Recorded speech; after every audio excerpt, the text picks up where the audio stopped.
এই গজবটা কখনো কখনো আল্লাহ তাআলা ভূমিকম্প নামক গজব দিয়া মানুষকে সাইজ করে। যাহারাল ফাসাদু ফিল বাররি ওয়াল বাহরি বিমা কাসাবাত আইদিন নাসি লিয়ুযীকাহুম বা'দাল্লাযী আমিলু লা'আল্লাহুম ইয়ারজিউন। জলে এবং স্থলে, পানিতে এবং ডাঙায় তোমাদের যত আপদ আর বিপদ আসে এটা হলো তোমাদের দুই হাতের কামাই করা।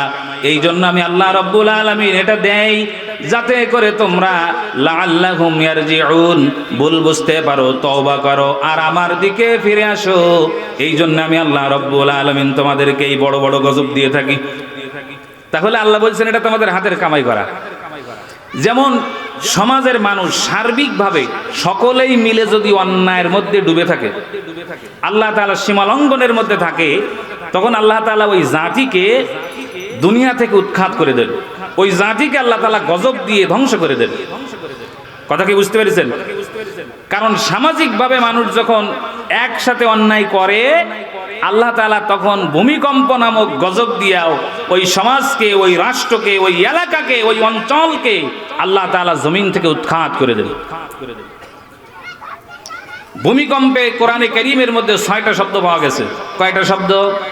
6টা। এক নাম্বার হলো জালজালা, ইজা জুলজিলাতিল আরদু জিলজালাহা। জালজালা শব্দের অর্থ ভূমিকম্প। 2 নাম্বার কোরআনে কারীমে আরেকটা শব্দ ভূমিকম্পের ব্যাপারে আসছে, আর রাজফা। রাজফা শব্দের অর্থ হলো কাঁপুনি, ঝাঁকুনি। সর্বশেষ বাংলাদেশে যে বড় একটু মাত্রার ভূমিকম্প হইলো, ওইটা একটা ঝাঁকুনির মতো ছিল, ঠিক কিনা? এটা ঝাঁকুনি দিয়ে গেছে না? আর রাজফা শব্দের অর্থ হলো ঝাঁকুনি। আরেকটা শব্দ পাওয়া গেছে আর রাজফা। রাজিফা শব্দটা হলো এমন কম্পন যেটা কিয়ামত সংগঠিত হওয়ার প্রথম ফুৎকার, যে ফুৎকারের মাধ্যমে বিকট আওয়াজে সব প্রাণ মারা যাবে, এটা হলো রাজিফা। 4 নাম্বার হলো আল্লাহ তাআলা কোরআনে কারীমের মধ্যে আরেকটা শব্দ ইউজ করেছেন ভূমিকম্পের ব্যাপারে, আর রাদিফা। রাদিফাতুন শব্দের অর্থ হলো যেটা দ্বিতীয় ফুৎকার, পৃথিবীর মানুষ যারা যেখানে শায়িত আছে সেখান থেকে আবার জীবিত হয়ে কিয়ামতের ময়দানে একত্রিত হয়ে যাবে। সুবহানাল্লাহ বলেন। এরপরে কোরআনে কারীমের 5 নম্বর আরেকটা শব্দ ভূমিকম্পের ব্যাপার আসছে, সেটা হলো আস-সাইহা। সাইহাতুন শব্দের অর্থ হলো প্রচন্ড চিৎকার, প্রচন্ড আওয়াজ। 6 নাম্বার কোরআনে কারীমের মধ্যে যে শব্দটা আসছে আল খাসফ, এর অর্থ হলো মাটির নিচে দাবায় দেওয়া। মাটির নিচে কি করা? দাবায় দেওয়া। তাহলে ভূমিকম্পর একটা জিনিস আমরা জানি, এটা যখন কাঁপুনি দেয়, ঝাঁকুনি দেয়, গর্জন দেয়, হুঙ্কার দেয়, অনেক বড় বড় দালান আর খোটা, অনেক বিশাল রাজাদিরাজ দুনিয়ায় যারা নিজেদেরকে দাবি করে, অনেক সম্রাটের সম্রাট, মহান শক্তিশালী নিজেদেরকে দাবি করে, ফেরাউন আর নমরুদের মতন সমস্ত স্বৈরা শাসকদেরকে আল্লাহ তাআলা যখন জমিনকে ঝাঁকুনি দেন, এই ঝাঁকুনির মাধ্যমে খাস দাবায়া জমিনের নিচে কারুনের মতন গেড়ে দেন। কথা বলেন ঠিক কিনা? শুআয়ব আলাইহিস সালাম একজন নবী ছিলেন। শুআয়ব আলাইহিস সালাম তার এলাকার লোকদেরকে দাওয়াত দিচ্ছেন, ভাইরা ভালো হয়ে যাও, ভালো হতে পয়সা লাগে না। তাদের মধ্যে কিছু কাজ ছিল, তার মধ্যে 1 নাম্বার কাজ হলো মালে ওজনে কম দিত। ওজনে কি করত? কম দিত, মানুষকে ঠকাতো। শুআয়ব আলাইহিস সালাম তাদের মধ্যে আসলেন আর যাদেরকে দাওয়াত দিলেন যে ভাই তোমরা এই ওজনে কম টম দিও না, ভালো হয়ে যাও। ভালো হতে কি লাগে না? পয়সা লাগে না। আল্লাহ রাব্বুল আলামিন এক একটা জাতিকে যে জমিন থেকে ভূমিকম্প দিয়ে শেষ করেছেন, তার মধ্যে মাদায়ানবাসীদেরকে আল্লাহ তাআলা ভূমিকম্প দিয়ে শেষ করেছেন। আল্লাহ তাআলা কোরআনে বলেন, ওয়া ইলা মাদিয়ানা আখাহুম শুআইবা قال يا قوم اعبدوا الله ما لكم من إله غيره قد جاءتكم بينة من ربكم فأوفوا الكيل والميزان ولا تبخسوا الناس أشياءهم ولا تفسدوا في الأرض বা'দা ইসলাহিহা যালিকুম খায়রুল লাকুম ইন কুনতুম মুমিনিন।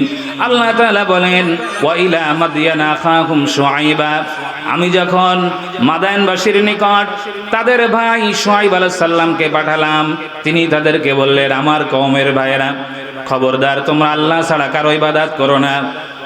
আল্লাহ রাব্বুল আলামিন একমাত্র ইলাহ, তাকে তোমরা ভুলে যেও না, তার ইবাদত করো।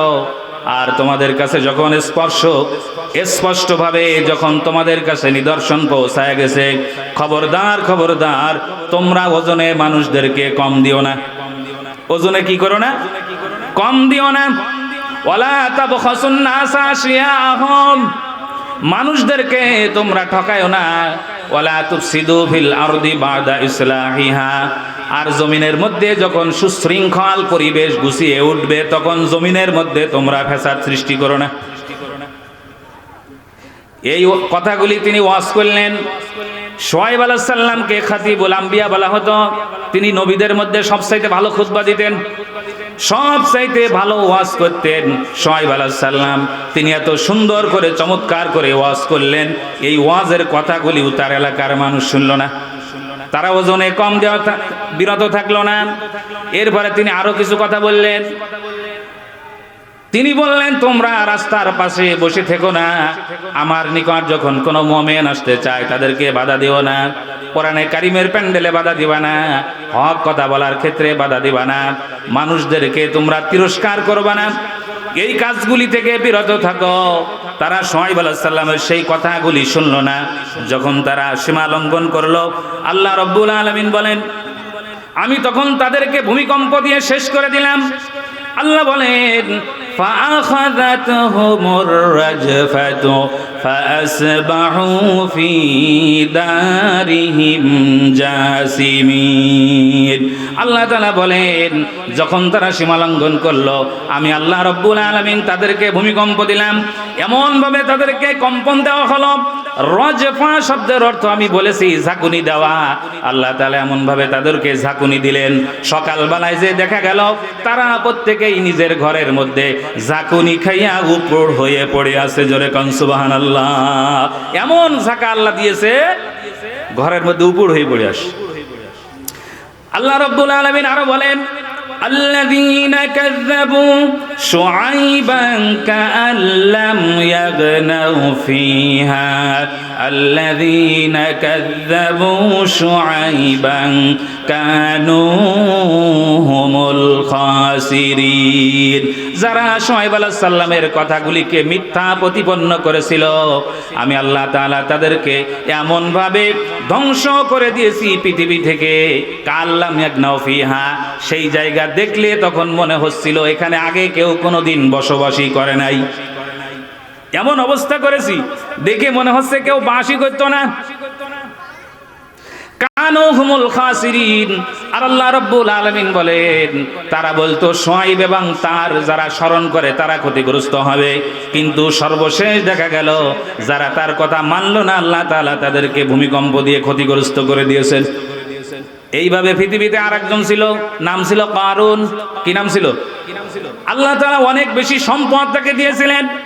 মুসা আলাইহিস সালাম তাকে বললেন, ভাই তোমাকে আল্লাহ সম্পদ দিয়েছে, ঠিক মতো যাকাত দিয়ে দাও, গরিবদের হক আদায় করো, যারা কষ্টের মধ্যে আছে তাদেরকে কিছু সম্পদ দাও।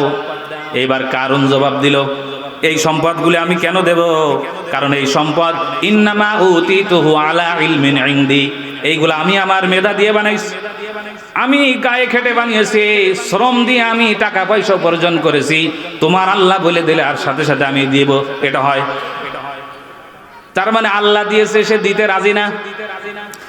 আল্লাহ রাব্বুল আলামিন বলেন, فخسفنا به وبداره الأرض فما كان له من فئة ينصرونه من دون الله وما كان من المنتصرين। যখন সে অস্বীকার করল, সম্পদ দিতে রাজি হলো না, যাকাত দিতে চাইলো না। আমি আল্লাহ রব্বুল আলামিন, আমি একটু আগেই বলেছি ভূমিকম্প মানে হলো দাবায় দেওয়া। আল্লাহ বলছেন ফাখাসাফনা বিহি ওয়া বিদারিহিল আরদ, শুধু আমি তাকেই ধরলাম তেমনটা নয়, তার যত সম্পদ ছিল ওই সম্পদ সহ আমি আল্লাহ রব্বুল আলামিন মাটির নিচে গেড়ে দিলাম। শুধু তাকে নয়, ওর সম্পদ সহ মাটির নিচে আমি আল্লাহ তাআলা গেড়ে দিলাম। আল্লাহর সঙ্গে পাঙ্গা নিলে চলবে? এরপর আল্লাহ তাআলা আরো বলছেন ফামা কানা লাহু মিন ফিয়াতি ইয়ানসুরুনাহু মিন দুনিল্লাহ ওয়া মা কানা মিনাল মুনতাসিরিন। যেদিন আমি তাকে মাটির নিচে গেড়ে দিলাম সেই দিন আমি আল্লাহ ছাড়া বাঁচানোর মতো তার আর কেউ ছিল না। এমন কি যে সম্পদের মালিক সে হয়েছিল, সেই সম্পদ তার কোনো কাজেও, নিজের শক্তিও তার জন্য কাজে লাগে নাই। ব্যাখ্যা অনেক কথা আছে। তাকে দেখে অনেকে হিংসা করত, আল্লাহ তুমি কেন আমার একটু এরকম দিলে না? এরকম অর্থবিত্ত, টাকা পয়সা, ব্যাংক ব্যালেন্স, ধনিত্ব আল্লাহ আমাকে দিতে, আমি একটু এরকম হইতাম। কিন্তু যখন সে জমিনের মধ্যে গেড়ে গেল, তারা তখন বলল আল্লাহ দেও নাই, ভালো কাজ করছো, দিলি তো আজকে এর সাথে আমাদেরও যাওয়া লাগতো। ঠিক কিনা? সম্পদ যার বেশি আছে সে কম বিপদ না বেশি বিপদ আছে বলেন তো? বেশি বিপদে আছে। আর যার কম আছে, কিয়ামতের ময়দান আল্লাহ বললেন খাইছো কি? বলবে ডাউল আর ভাত। কত সহজ না কঠিন? আর একজন বিশাল ধনী, খেয়েছো কি? অর্থের হিসাব দাও। তাহলে কোরমা, পোলাও, এই সেই নানান কথা বলতে বলতে টাইম বেশি লাগবে না কম লাগবে? তাহলে সম্পদ যার বিপদও বেশি তার। তবে সম্পদ যদি সে আল্লাহ তাআলার রাস্তায় আল্লাহর নিয়ম অনুযায়ী চালাই চলতে পারে, তাহলে তার জন্যে কোনো কষ্ট নাই। কারণ ক্ষমা করার মালিককে